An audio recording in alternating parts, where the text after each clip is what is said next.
Hi readers, welcome back to my channel. Today I want to talk about what is pulling your heartstrings. There are series of events that can pull at your heartstrings. Some are in a positive way, others are in a negative way. And for the context of this video, I'm going to talk about things that pull on your heartstring in a negative manner. Because when you don't address these things, it can impact your relationships and your progress moving forward. It can actually hinder you. And I'm going to do so by referencing several different excerpts in the publication All Strings Attached, The Queen's Quarrel. So the first negative thing that can pull at your heartstring is instances of physical exploitation. And with me counseling and speaking to a lot of women in particular. So this one is going to be dedicated to the female population. Although these topics are gender inclusive, this publication does highlight a lot of these instances and traumatic events from a woman's perspective. And also I will be doing a healing hub specifically for women where we will process a lot of these topics in a safe space virtually. And the details to that has been posted on my community tab, and I'll be sure to revisit this support group at the end of this video as well. But one thing that I want to highlight, or rather one event that a lot of women experience that I do want to talk about, and unfortunately this pulls at a lot of women's heartstrings for a significant amount of time, but rightfully so. It tends to leave a very deep emotional scar, but it's sexploitation. And this is pretty much objectification, but through an intimate capacity. In particular, the book states that it's important to be careful of internalizing sexual attraction as love and fidelity, because a lot of the time, your confusion in this arena will lead to exploitation, which leads to the next excerpt in the book titled Damaged Goods.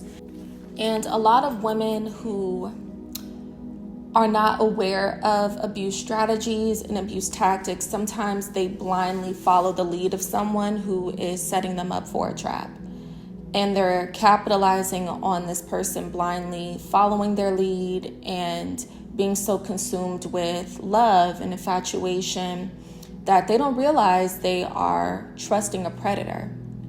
And it's not until this person betrays them in the worst way possible that they learn the hard way. Oh wow, this is someone that I shouldn't have opened up to, not only physically but emotionally and mentally.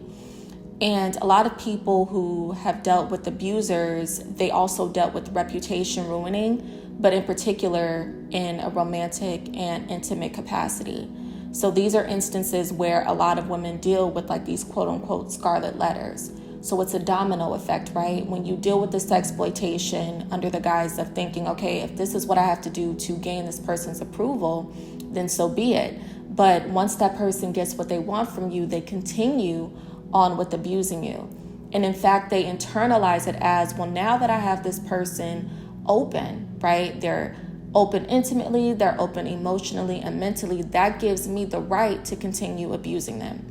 Because 9 times out of 10, it's going to be difficult for them to cut ties. And sometimes they will kind of keep that thumb on you through jeopardizing and monopolizing your reputation to others so that you won't break free from their abuse strategies and tactics. Now, another string that I want to address, piggybacking off of the previous point, are temperature tests.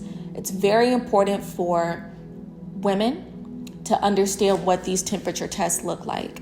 And in the book, it breaks these temperature tests down through determinants. The first is the abuse determinant, and the second is the sex determinant.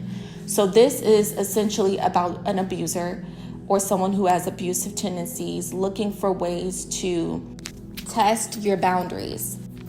Because most people who operate with abusive intentions understand that if they can get you to compromise on your boundaries one time, they can more than likely get you to compromise on your boundaries again. So they will be relentless in getting you in a compromising position at least one time, because they know that one time is all it takes for you to keep tolerating their abuse. Now, someone may be wondering how someone ends up in these predicaments. Well, the book also addressed another uncomfortable concept, but a lot of the time this is the root issue. There's an excerpt titled "Look Within." And in this excerpt, it proceeds to break down the fact that a lot of people end up in abusive relationships because in some way these relationships reflect some kind of unhealed issue and unhealed trauma within themselves. And this is typically connected to another passage titled Parental Reflections. And in this passage, it breaks down how a lot of people end up in these counterproductive relationships because they are subconsciously reliving some kind of trauma that was inflicted by an absentee parent or a parent who was present, but they were exceptionally abusive. And abuse is not just limited to physical. They could have been emotionally, mentally, or even financially abusive.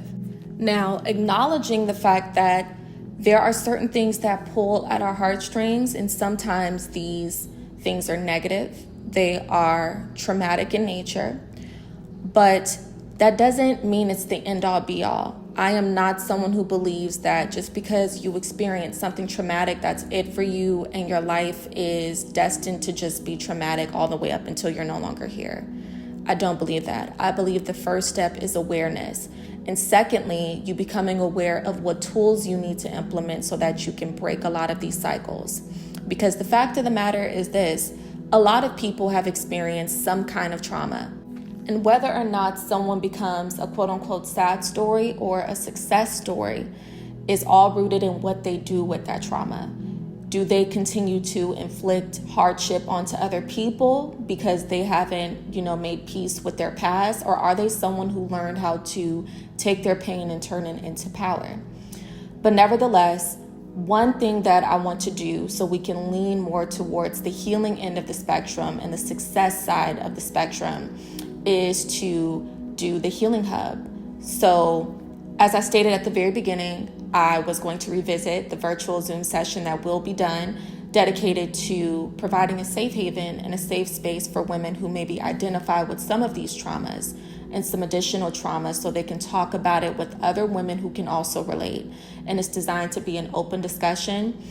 A lot of the topics are going to be rooted in excerpts in the publication, All Strings Attached, The Queen's Quarrel. So if you have the publication, please bring it. Come with it highlighted, any questions, any sections in the book that you personally resonated with. So the purpose of this Healing Hub is to establish community and also to have that much needed discussion about healing, but most importantly, how to heal. And that's where the community piece is going to become very important, where you could hear from other women how they healed from certain traumas, how they healed from certain negative experiences and used it to promote advancement and progress. So with that being said, thank you all so much for tuning in to this video. And if you're interested in the Healing Hub virtual Zoom session, it's completely free. All you have to do is sign up by clicking on the link in the community tab on my channel. Submit your email address and you'll receive all details as well as the virtual session link. And that's it for this video today. Once again, thank you guys for tuning in, and I look forward to speaking to you guys in the next one. Take care, babes. Okay, so I do have a few announcements. I will be doing a virtual Bible study session, and all you have to do to sign up and receive the link is go to my community tab and click on the link to submit your email address. And that will be taking place November 26, 2025, 5 p.m. Pacific Standard Time and 8 p.m. Eastern Standard Time. Lastly, I will be doing a virtual session for the women who were interested in us doing a group talking a little bit about hardships and establishing a safe place that is meant to promote healing and community. So that's finally here. For those who watched my Milena review where I talked a little bit about beauty envy, you guys were telling me that you all would be interested in a group. So that will be taking place December 3rd, 2025, same time, 5 p.m. Pacific Standard Time, 8 p.m. Eastern Standard Time.